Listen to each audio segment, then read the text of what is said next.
नमस्कार और स्वागत है। आज हमारे सामने है वॉल्टर आइजैक्सन की लिखी एलन मस्क की जीवनी और हम इसके पन्नों में गोता लगाकर सुर्खियों के पीछे के इंसान को समझने की कोशिश करेंगे। हाँ, जाहिर है मस्क एक ऐसा नाम है जिनके बारे में हर किसी की अपनी राय है, लेकिन हमारा मकसद यहाँ उनकी प्रेरणाओं, उनके काम करने के तरीकों और उन घटनाओं को खंगालना है जिन्होंने उन्हें वो बनाया जो वो आज हैं, जैसा कि इस किताब में दर्ज है। बिल्कुल। ये किताब उनके शुरुआती जीवन से लेकर स्पेसएक्स, टेस्ला और हालिया ट्विटर अधिकरण तक एक लंबा सफर तय करती है। बिल्कुल। और ये समझना जरूरी है कि ये जीवनी मस्क की एक जटिल तस्वीर पेश करती है। एक तरफ जबरदस्त इनोवेशन है, भविष्य बदलने की महत्वाकांक्षा, तो दूसरी तरफ लगातार विवाद और एक तीखा अंदाज। तो आज इस चर्चा में हम कोई फैसला नहीं सुना रहे, बल्कि आइजैक्सन की किताब में दिए गए तथ्यों, किस्सों और विश्लेषण के जरिए उनके जीवन के पैटर्न और पहलुओं को उजागर करने की कोशिश कर रहे हैं, ताकि एक गहरी और कह सकते हैं संतुलित समझ बन सके। बिल्कुल बिल्कुल। तो चलिए किताब के शुरुआती पन्नों से शुरू करते हैं। दक्षिण अफ्रीका में उनका बचपन।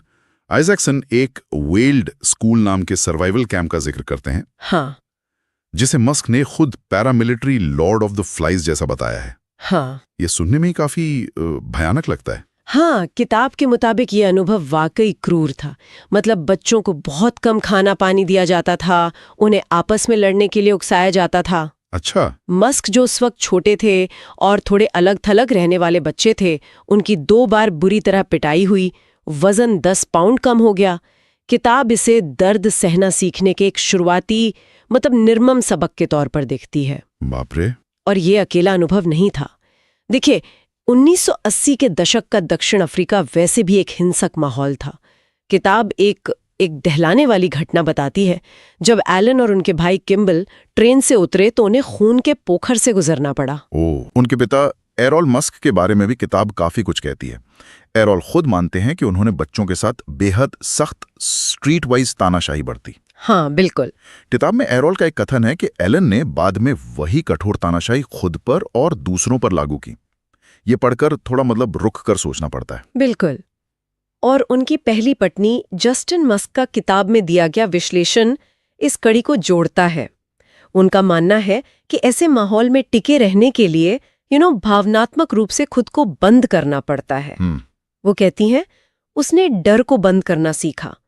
अगर आप डर बंद करते हैं तो शायद आपको दूसरी चीजें भी बंद करनी पड़ती हैं, जैसे खुशी या सहानुभूति। अच्छा। किताब इशारा करती है कि ये भावनात्मक बचाव का तरीका, ये कवच जो है, शायद बाद में उनके जबरदस्त जोखिम लेने की क्षमता और कभी-कभी दिखने वाले कठोर व्यवहार के जड़ में हो सकता है। तो क्या किताब ये सुझाव देती है कि डर को दबाने की एक क्षमता ही वो ईंधन बनी जिसने उन्हें इनोवेशन के लिए जरूरी हिम्मत दी, भले इसकी कीमत मानवीय रिश्तों पर चुकानी पड़ी हो? हाँ, किताब इसी तरह के कनेक्शन की ओर इशारा करती है।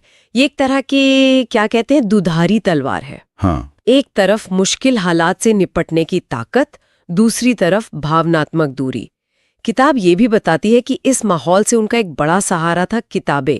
वो घंटों पढ़ते थे, एनसाइक्लोपीडिया, कॉमिक्स, साइंस फिक्शन। हाँ, the hitchhiker's guide to the galaxy का जिक्र है, जिसने उन्हें किशोरावस्था के अस्तित्व संबंधी संकट से उबारा, और फाउंडेशन सीरीज, बिल्कुल, जिसने उन्हें इंसानी सभ्यता को कई ग्रहों पर फैलाने के बारे में सोचने पर मजबूर किया। ये दिलचस्प है कि कैसे बचपन के ये प्रभाव उनके बाद के मिशन में सीधे तौर पर झलकते हैं। सही बात है। किताब में एक छोटा सा किस्सा भी है, जब उन्होंने अपने चचेरे भाई को चांद की दूरी ठीक करके बताई थी। अरे हाँ, वो किस्सा उनकी सटीकता और ज्ञान की शुरुआती झलक देता है। जब चचेरे भाई ने अंदाजा लगाया कि चांद कोई 10 लाख मील दूर है, तो छोटे एलन ने तुरंत कहा, नहीं, ये लगभग 239,000 मील है, ऑर्बिट पर निर्भर करता है। कमाल है। ये दिखाता है कि वो शुरू से ही तथ्यों और आंकड़ों पर बहुत ध्यान देते थे। बचपन में किताबों से ज्ञान बटोरा, ठीक है, लेकिन ये ज्ञान असल दुनिया में कैसे इस्तेमाल हुआ? यहीं पर किताब उनके काम करने के अनोखे तरीकों पर रोशनी डालती है, जैसे फर्स्ट प्रिंसिपल्स थिंकिंग। ये क्या है असल में, और किताब इसे कैसे समझाती है? हाँ, किताब इसे मस्क के इनोवेशन का कह सकते हैं मूल मंत्र बताती है। उदाहरण के लिए, जब वो स्पेसएक्स शुरू कर रहे थे, उन्होंने रॉकेट खरीदने के लिए रूसियों से बात की, लेकिन कीमत बहुत ज्यादा लगी। अच्छा। तब मस्क ने सोचा कि भाई रॉकेट बनता किन चीजों से है। उन्होंने कार्बन फाइबर, धातु, ईंधन जैसे कच्चे माल की लागत का हिसाब लगाया और नतीजा चौंकाने वाला था। क्या है कि बनाने के तरीके में बहुत सारी फिजूल खर्ची या अक्षमता है जिसे सुधारा जा सकता है। मस्क का तरीका है चीजों को उनके सबसे बुनियादी भौतिक सिद्धांतों तक तोड़ो, जैसे किसी एटम को तोड़ना, और फिर वहीं से बिना किसी पुरानी धारणा के समाधान बनाओ। ये तो सोचने का बिल्कुल अलग तरीका है। लेकिन क्या किताब इस तरीके की सीमाओं का भी जिक्र करती है? मतलब क्या ये हमेशा काम करता है या कभी इसके नुकसान भी हुए हैं? किताब ज्यादातर इसकी सफलता पर ही ध्यान केंद्रित करती है, इसे मस्क की सफलताओं का एक प्रमुख कारण बताती है। हालांकि ट्विटर वाले हिस्से में हम देखेंगे कि कैसे कभी-कभी बुनियादी बातों को नजरअंदाज करने या जल्दबाजी के अपने नुकसान भी हो सकते हैं। अच्छा, लेकिन हाँ, ये फर्स्ट प्रिंसिपल सोच उनके काम का आधार है। किताब उनके एक 5 स्टेप एल्गोरिथम का भी विस्तार से वर्णन करती है। हाँ, वो एल्गोरिथम। पहला कदम, हर जरूरत पर सवाल उठाओ। किताब में जोर दिया गया है कि ये पूछना जरूरी है कि ये नियम या जरूरत बनाई किसने। सिर्फ विभाग का नाम नहीं, उस व्यक्ति का नाम बताओ। सही कहा। दूसरा कदम, जितना हो सके हिस्सों या प्रक्रियाओं को हटाओ। मस्क का मानना है कि अगर आपने हटाए गए 10% हिस्सों को वापस नहीं जोड़ना पड़ा तो आपने काफी नहीं हटाया। मतलब ज्यादा से ज्यादा हटाओ। हाँ। तीसरा, सरल और अनुकूलित करो, लेकिन हटाने के बाद। चौथा, साइकिल टाइम तेज करो, यानी काम पूरा होने की रफ्तार बढ़ाओ। और पांचवां, सबसे आखिर में, ऑटोमेट करो। किताब इसे स्थापित नियमों और प्रक्रियाओं को चुनौती देने के उनके तरीके के रूप में देखती है। इसका उदाहरण स्पेसएक्स में मिलता है, जहां उन्होंने इंजीनियरों से नासा या सेना के हर स्पेसिफिकेशन पर सवाल उठाने को कहा। या टेस्ला में बैटरी पैक से वो फाइबर ग्लास स्ट्रिप हटाने वाला किस्सा। टीम कहती थी कि वो स्ट्रिप शोर कम करने के लिए है, दूसरी कहती थी आग से बचाने के लिए। अच्छा। मस्क ने खुद टेस्ट करके पाया कि उसके बिना भी कोई फर्क नहीं पड़ता था। किताब इसे डिल्बर्ट कार्टून जैसा बताती है, मतलब नौकरशाही की एक बेतुकी मिसाल जिसे मस्क खत्म करना चाहते थे। ये उनके काम करने के तरीके को दर्शाता है। सवाल पूछो, टेस्ट करो, हटाओ। और फिर है उनकी वो मैनिकल सेंस ऑफ अर्जेंसी, काम को पागलपन की हद तक जल्दी पूरा करने की धुन। किताब में मर्लिन इंजन वाले टॉम म्यूलर का किस्सा है। हाँ। किताब के मुताबिक मस्क ने म्यूलर से इंजन बनाने का शेड्यूल आधा करने को कहा। जब म्यूलर ने कहा कि भाई ये असंभव है, तो मस्क ने उसे फिर से आधा करने को कहा और पूछा कि क्या वो इंजन इंचार्ज बने रहना चाहते हैं। अरे बाप रे। ये उनकी कार्यशैली का एक उदाहरण है। असंभव लगने वाले लक्ष्य तय करना और टीम पर जबरदस्त दबाव डालना। लेकिन क्या ये दबाव हमेशा काम करता है? किताब इसके नतीजों के बारे में क्या कहती है? पड़ता है, उन्हें हतोत्साहित कर सकता है। किताब मस्क की मैनेजमेंट शैली को सीधा, कभी-कभी क्रूर भी बताती है। जेम्स कॉफिन नाम के एक इंजीनियर को नौकरी से निकालने का किस्सा है। हाँ। जिसका नाम तक मस्क को नहीं पता था, सिर्फ इसलिए कि वो मस्क के सवालों का तुरंत जवाब नहीं दे पाया। ये तो काफी कठोर है।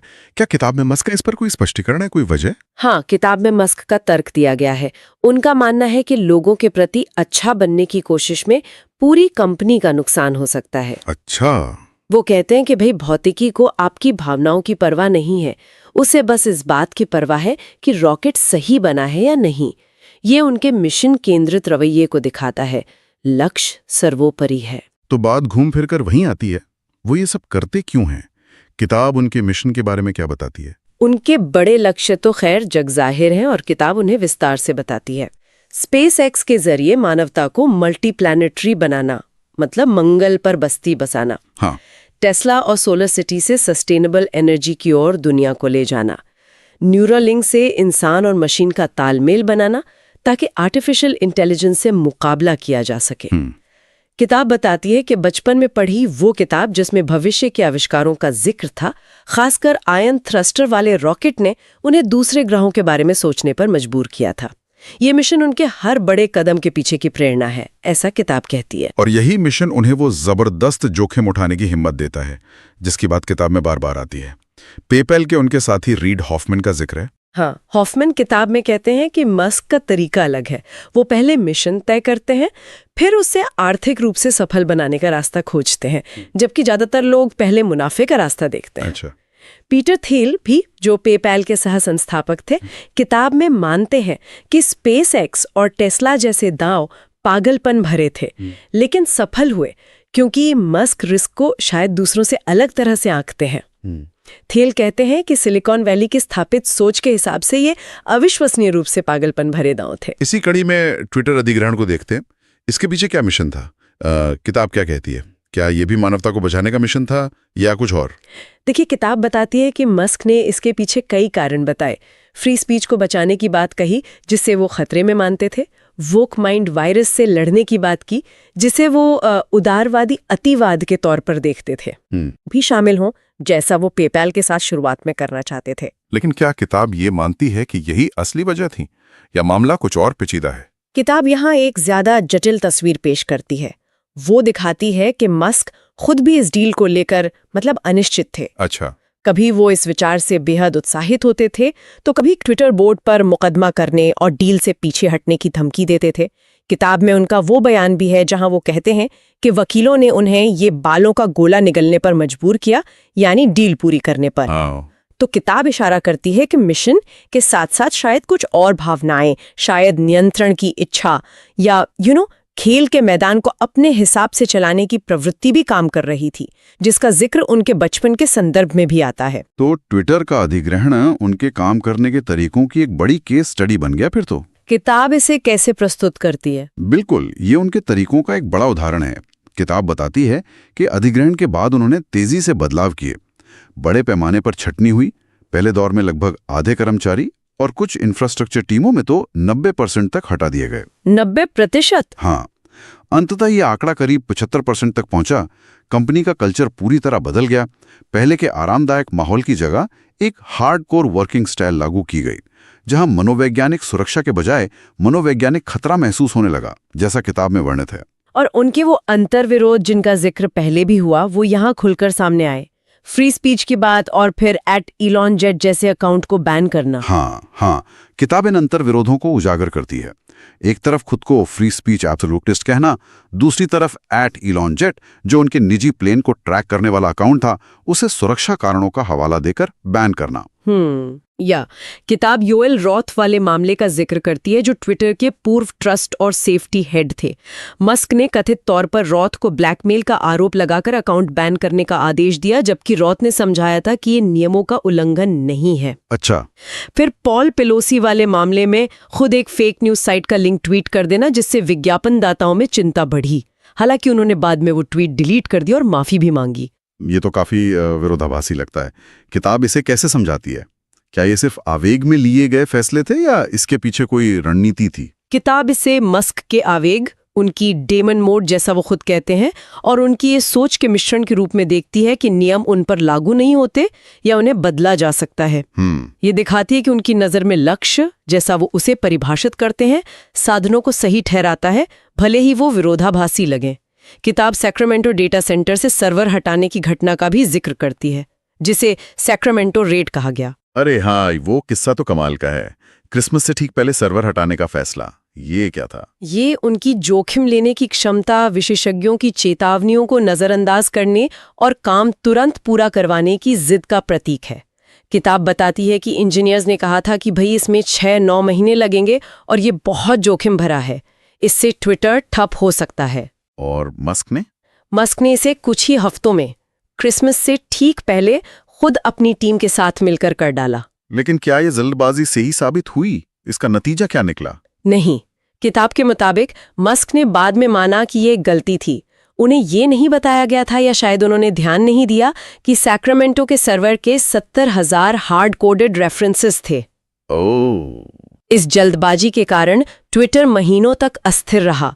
ये दिखाता है कि उनका नियम तोड़ो, तेज चलो वाला तरीका, जो स्पेसएक्स और टेस्ला में अक्सर सफल रहा, ट्विटर जैसी जटिल सोशल मीडिया कंपनी में कैसे उल्टा पड़ सकता है। चीजों को ठीक करने के बजाय तोड़ भी सकता है। तो ये तो हुई उनके काम और कंपनियों की बात। लेकिन किताब उनके निजी जीवन, उनके मानवीय पहलू के बारे में क्या बताती है? इन सब महत्वाकांक्षाओं और विवादों के पीछे का इंसान कैसा है? हाँ, किताब उनके निजी जीवन के जटिलताओं को भी सामने रखती है। उनके रिश्ते काफी उतार चढ़ाव भरे रहे हैं। पहली पत्नी जस्टिन के साथ उनका रिश्ता, जिसके बारे में जस्टिन ने काफी खुलकर लिखा है। किताब में वो किस्सा है जब शादी की रात मस्क ने जस्टिन से फुसफुसा कर कहा, मैं इस रिश्ते में अल्फा हूं। अच्छा। फिर अभिनेत्री टलुला रेले के साथ 2 बार शादी और 2 बार तलाक। हालांकि दोस्ती बनी रही। गायिका ग्राइम्स के साथ एक तूफानी ऑन ऑफ रिश्ता, जिससे उनके 3 बच्चे हैं, जिनके नाम भी काफी अनोखे हैं। XA112, एक्सा डार्क साइड्रल और टेक्नोमैकेनिकस। हाँ, वो नाम तो सुने हैं। और न्यूरालिंक की सहकर्मी शिवोन जिलिस के साथ भी उनके जुड़वा बच्चे हैं, स्ट्राइडर और अजूर। किताब उनके बच्चों के साथ उनके रिश्तों पर भी बात करती है, खासकर उनकी बेटी जेना, पहले जेवियर के साथ जो अलगाव है। हाँ, किताब बताती है कि जेना के साथ उनका रिश्ता तनावपूर्ण है, जिसे मस्क उसकी राजनीतिक विचारधारा से जोड़ते हैं, जिससे वो कम्युनिस्ट मानते हैं। ये उनके निजी जीवन की जटिलता और कह सकते हैं दर्द को दिखाता है। किताब में बार बार उनके भावनात्मक अलगाव और सहानुभूति की कमी का जिक्र आता है। कई लोग, जिनमें स्पेसएक्स की प्रेसिडेंट ग्वेनी शॉर्टवेल और जस्टिन मस्क शामिल हैं, इसे उनके बचपन के अनुभवों और एस्पर्जर सिंड्रोम से जोड़ते हैं, जिसका जिक्र किताब में है। शॉर्टवेल का वो कथन काफी सोचने पर मजबूर करता है कि वो लोगों को समझते हैं पर भावना के तौर पर नहीं। हाँ, शॉर्टवेल कहती है, एलन लोगों के व्यक्तित्व को बहुत अच्छी तरह समझते हैं, लेकिन एक अध्ययन के तौर पर, भावना के तौर पर नहीं। जस्टिन मस्क का मानना है कि मजबूत इच्छा शक्ति और भावनात्मक दूरी, जो उन्हें एक पति के रूप में मुश्किल बनाती है, शायद वही उनके व्यवसाय चलाने में सफलता का कारण हो सकती है। जस्टिन ये भी बताती हैं कि कैसे तुम अपने पिता जैसे बन रहे हो, उनके बीच एक कोड वर्ड बन गया था, ये चेतावनी देने के लिए कि वो भावनात्मक रूप से अंधेरे दायरे में जा रहे हैं। इन व्यक्तिगत पहलुओं को जानने से उनके सार्वजनिक व्यक्तित्व को समझने में कैसे मदद मिलती है, जैसा किताब में बताया गया है? किताब ये सुझाव देती है कि उनके सार्वजनिक और निजी व्यक्तित्व आपस में जुड़े हुए हैं। उनकी भावनात्मक दूरी, उनका मिशन पर अत्यधिक फोकस, उनकी जोखिम लेने की क्षमता, ये सब उनके निजी रिश्तों और उनके काम करने के तरीके दोनों में झलकते हैं। हाँ। किताब एक अकेलेपन के एहसास का भी जिक्र करती है। उनकी माँ मे मस्क कहती हैं, उन्हें परिवार का आसपास होना पसंद है क्योंकि वो बहुत तनाव में रहते हैं। ये विरोधाभास उनकी शख्सियत का हिस्सा है। अरबपति होने के बावजूद उन्होंने 2020 में ट्वीट किया कि वो अपनी लगभग सारी भौतिक संपत्ति बेच देंगे और कोई घर नहीं रखेंगे, क्योंकि उन्हें लगता था कि संपत्ति बोझ डालती है और हमले का जरिया बनती है। तो इस सब का मतलब क्या है? वॉल्टर आइजैक्सन की ये जीवनी पढ़ने के बाद एलन मस्क की कैसी तस्वीर उभरती है, मतलब कुल मिलाकर? ये एक बेहद जटिल बहुस्तरीय तस्वीर है। एक ऐसा व्यक्ति जो बड़े, लगभग असंभव लगने वाले मिशनों से प्रेरित है, जिसका व्यक्तित्व उसके मुश्किल बचपन के अनुभवों से गहराई तक प्रभावित है। सही। जिसके काम करने का तरीका अनोखा है, क्रांतिकारी है, लेकिन अक्सर निर्मम और विवादित भी। किताब दिखाती है कि वो वाकई दुनिया बदल रहे हैं, इलेक्ट्रिक कारों से लेकर अंतरिक्ष यात्रा तक, लेकिन इस प्रक्रिया में वो अपने पीछे काफी उथल-पुथल और विवाद भी छोड़ते जाते हैं। और किताब के अंत में वो एक बड़ा सवाल छोड़ जाती है ना, कि क्या ये सब एक साथ चलता है? हाँ, एक बहुत ही विचारोत्तेजक सवाल। आइजैक्सन पूछते हैं, क्या एक ज्यादा संयमित, कम आवेगी, कम नाटकीय मस्क उतना ही हासिल कर पाता जितना कि ये अनफिल्टर्ड, बेलगाम, कभी-कभी डेमन मोड में जाने वाला मस्क? ये सोचने वाली बात है। क्या आप रॉकेट को ऑर्बिट में भेजने या इलेक्ट्रिक वाहनों की क्रांति लाने जैसी असाधारण उपलब्धियों, उनके व्यक्तित्व के हर पहलू को स्थिर और अस्थिर, प्रेरणादायक और परेशान करने वाले, दोनों को स्वीकार किए बिना पा सकते हैं? बिल्कुल। ये पड़ताल हमें प्रतिभा, जुनून और उस विघटनकारी, कभी-कभी विनाशकारी लगने वाले व्यक्तित्व के बीच के गहरे और शायद अविभाज्य संबंध के बारे में सोचने पर मजबूर करती है। क्या उनका वो डेमन मोड उनके इनोवेटर होने का एक जरूरी हिस्सा है? ये एक ऐसा सवाल है जिस पर शायद हर पाठक और श्रोता अपने अपने नजरिए से सोच सकता है।